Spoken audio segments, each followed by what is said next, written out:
नागपुर माँ को दर्शन करी बहुत भल लगला। माँ को कृपा बहुत भल। मु माँ को पाखु जाऊ ब्राह्मण महातुर मंदार फुलटे देदेले से बहुत खुशी आ शांति लगला। माँ को तो बहुत कृपा अच्छी अधिक कौन कहीं समस्त जानते बहुत भल लगला दर्शन संपाली पर आज ब्राह्मी मुहूर्त माँ को स्नान करा विभिन्न वस्त्र माँ को सुसज्जित कर मुखार बिंदु चंदन बेश कर लक्ष्मी बेश माँ को सुसज्जित करागला। सुसज्जित कर सारापर माँ को सूर्य पूजा बर्तमान अनुष्ठित है और सूर्य पूजा सारापर माँ को मंदिर थी जगन्नाथ मूर्ति बर्तमान पाखक राधाकृष्ण मदन मोहन बर्तमान से अणा जा अन्न धूप कर सारापर माँ को खेचड़ी दीपला। माँ को खेचड़ी तो अन्न डाली तरकारी दे माँ को भोग लगे सारापर साण मेला दर्शन है। तेणु शह शह भक्त बर्तमान अकुंठित आसी माँ को साण मेला दर्शन कले।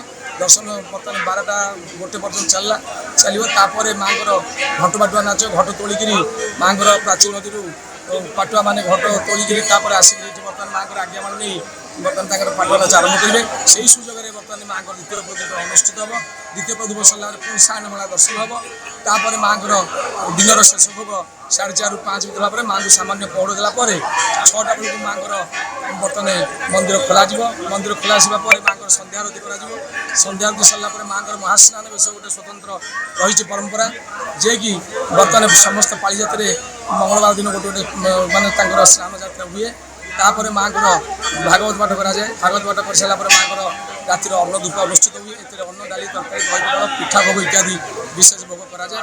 सी सरला गीत गोविंद पाठ कर गीत गोविंद सरला माँ को बड़सिंगार बेश बड़सिंगार बेश बर्तमान माँ को स्वतंत्र नीतिकांति बेश रही।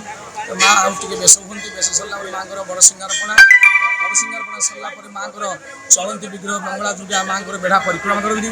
बेढ़ा परिक्रमा कर सारापर सामान्य टिके पणा भोग पूजा सारा